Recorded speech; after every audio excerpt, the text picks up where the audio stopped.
Bismillahirrahmanirrahim. Assalamualaikum warahmatullahi wabarakatuh. Salam sejahtera untuk kita semua.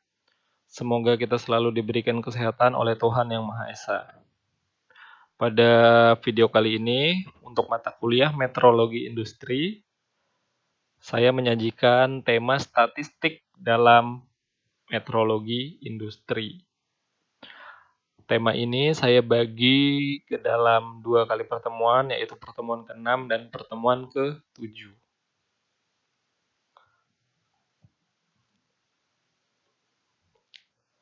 Aplikasi statistika dalam metrologi industri. Sebenarnya untuk mata kuliah statistik dan probabilitas yang ada di jurusan teknik mesin, itu sudah kalian ambil, sudah kalian tempuh, dan di situ membahas mengenai pengolahan data, mulai dari yang sederhana sampai yang paling rumit. Namun dari beberapa ilmu statistik tersebut, ada pengaplikasiannya di dalam metrologi industri. Statistika sendiri adalah ilmu mengumpulkan, menata, menyajikan, menganalisis, dan menginterpretasikan data menjadi informasi untuk membantu pengambilan keputusan yang efektif. Jadi di sini kita melakukan pengukuran, ya. Kalian melakukan pengukuran, kemudian diperoleh data. Dari data tersebut dilakukan analisa data. Statistik dalam hal ini adalah dapat membantu proses penyajian data. Dalam industri, metrologi sebenarnya tidak sebatas pada pengukuran geometrik semata. Oke, ini saya ralat ada pertemuan kedua. Saya membahas mengenai metrologi dari segi geometrik saja, ya, dari segi pengukuran dimensi panjang saja. Jadi sebenarnya luas. Ketika kita ngomongin metrologi industri itu sama halnya dengan berbicara tentang industri. Ketika kalian siap terjun di industri, bagaimana proses mulai dari awal hingga akhir produksi. Nah, dalam metrologi industri itu sekali lagi sebenarnya tidak sebatas hanya dimensi panjang. Namun berbagai bidang lainnya seperti kelistrikan, massa dan besaran terkait, waktu dan frekuensi, suhu, radiasi, dan radioaktivitas, fotometri, dan radiometri. Sekali lagi, metrologi industri tidak hanya sebatas dimensi panjang. Namun, apapun yang berhubungan dengan yang pernah kalian bahas tentang pengukuran yang ada dilakukan di skala industri, maka itulah masuk ke dalam metrologi industri. Pengukuran untuk menghasilkan barang-barang industri. Dalam prosesnya, berbagai bidang metrologi industri bertujuan untuk memastikan bahwa sistem pengukuran dan alat-alat ukur di industri berfungsi dengan akurasi yang memadai, baik dalam proses persiapan, produksi, maupun pengujiannya. Ya, kemarin kita sudah bahas apa itu akurasi dan apa itu presisi. Nah, melalui statistika, proses penyajian data pengujian serta analisa produksi dapat dilakukan dengan lebih mudah. Proses-proses produksi tadi. Lanjut. Nah, untuk statistika sendiri yang pernah kalian dapat, ya, itu mulai dari yang sederhana mean, median, modus, kemudian ada standar deviasi, distribusi normal, deviasi rata-rata, korelasi modus varian, dan regresi.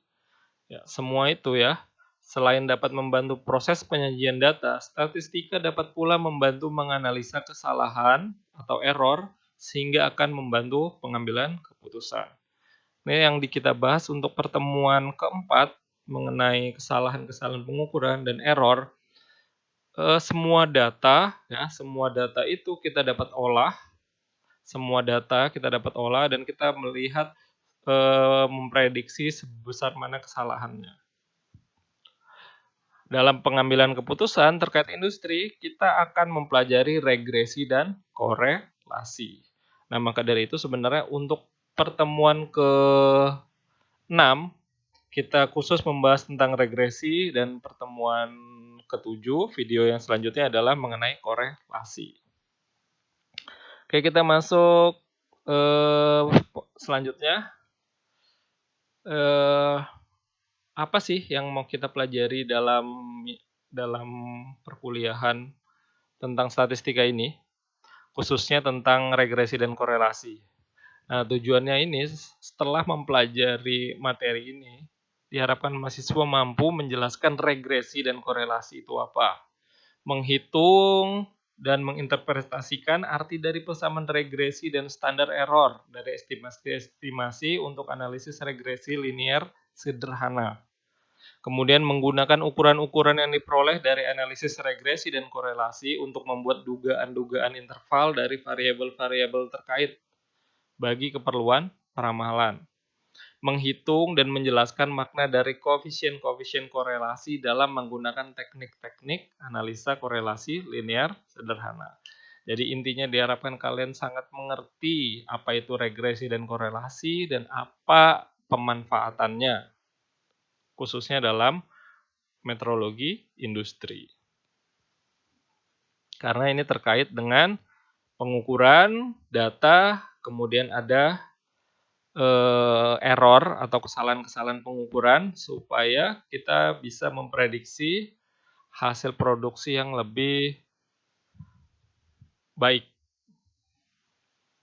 Oke, kita lanjut.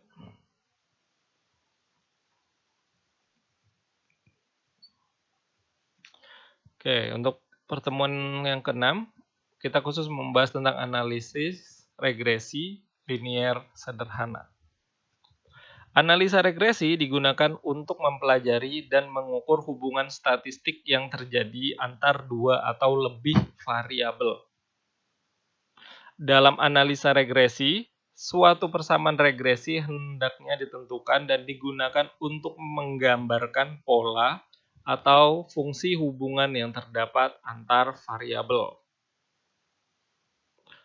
Ketika kita berbicara tentang variabel tadi, ada beberapa variabel dalam regresi. Yang pertama, variabel yang akan diestimasi nilainya, atau yang disebut dengan variabel terikat, atau dependent variable atau response variable, dan biasanya diplot pada sumbu tegak, ya. Pada sumbu tegak yaitu pada sumbu tegak yaitu Y. Ya, jadi ada vertikal dan ada horizontal, maka yang masuk sumbu Y adalah yang vertikal, itu variabel terikat. Sedangkan ada variabel bebas, independent variable, atau explanatory variable adalah variabel yang diasumsikan memberikan pengaruh terhadap variabel yang terikat tadi. Biasanya diplot dalam sumbu X. Nah, jadi ini harus sudah terbiasa ketika ada variabel bebas itu di sumbu X dan variabel terikat itu di sumbu Y. Supaya lebih memahami apa itu sumbu X dan sumbu Y, ini.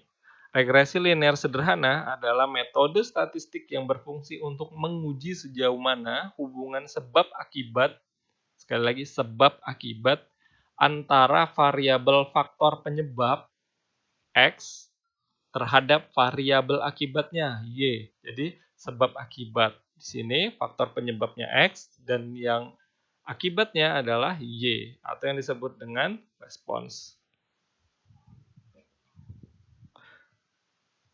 Contoh penggunaan analisis regresi linear sederhana dalam produksi industri antara lain sebagai berikut. Yang pertama, hubungan antara lamanya kerusakan mesin dengan kualitas produk yang dihasilkan. Hubungan antar lamanya kerusakan mesin dan kualitas produk yang dihasilkan. Yang kedua, hubungan jumlah pekerja dengan output yang diproduksi. Hubungan jumlah pekerja dengan output yang diproduksi. Ketiga, hubungan antara suhu ruangan dengan cacat produksi yang dihasilkan. Hubungan antar suhu ruangan dengan cacat produksi yang dihasilkan. Nah, segala hal dalam dalam industri, dalam menghasilkan produksi itu semuanya bisa berpengaruh. Contohnya seperti yang ditampilkan ketiga ini. Nanti ada contoh soal, saya ambil hubungan antara suhu ruangan dengan cacat produksi yang dihasilkan. Model persamaan regresi linear adalah sebagai berikut. Nah, Y sama dengan A ditambah B dikali X. Jadi, bukan A ditambah B kemudian dikali X, tapi X-nya itu milik B. Y sama dengan A ditambah BX.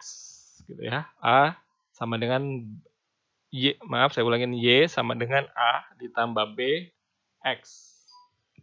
Di mana Y itu adalah variabel respons atau variabel akibat. Kemudian X adalah variabel prediktor atau variabel penyebab. A adalah konstanta dan B adalah koefisien regresi, tingkat kemiringannya. Atau berapa respon yang ditimbulkan oleh prediktor. Berapa yang ditimbulkan oleh X terhadap Y. Nilai-nilai A dan B dapat dihitung dengan menggunakan rumus di bawah ini. Ini perhatikan rumusnya ya. A sama dengan total dari Y, sigma Y berarti total dari Y dikali dengan total dari X kuadrat dikurangi dengan total dari X dikali dengan total X dikali Y dibagi dengan N. N itu berarti banyaknya data dikali dengan totalnya dari X kuadrat. Total dari X kuadrat dikurangin dengan sigma X, total X, kemudian baru dikuadratkan. Oke, ini perhatikan ya, dalam kurungnya jangan sampai salah memasukkan data. Sedangkan B adalah rumusnya seperti ini. N dalam kurung total dari X dikali Y, tutup kurung, dikurangi dengan hasil kali total X dikali dengan total Y. Dibagi dengan banyaknya data, dikali dengan total dari sigma X kuadrat, artinya total dari X yang dikuadratkan, dikurangin dengan total dari X yang setelah itu dikuadratkan. Tolong diperhatikan baik-baik rumus ini, jangan sampai salah karena di sini ada X, ada Y, maka datanya kita bisa mencari X kuadrat atau Y kuadrat atau total dari Y dikuadratkan, total dari X dikuadratkan. Itu berbeda semua. Tolong diperhatikan rumusnya. Berikut ini adalah langkah-langkah dalam melakukan analisis regresi linear sederhana. Yang pertama, tentukan tujuan dari melakukan analisis regresi linear sederhana. Yang kedua, identifikasikan variabel faktor penyebab dan variabel akibat, yang mana X, yang mana Y. Yang ketiga, lakukan pengumpulan data. Yang keempat, hitung X kuadrat, Y kuadrat, X dan Y, X dikali Y maksud saya, dan total dari masing-masingnya. Yang nomor 5, hitung A dan B berdasarkan rumus yang tadi. Yang keenam, buatkan model persamaan regresi linear sederhana.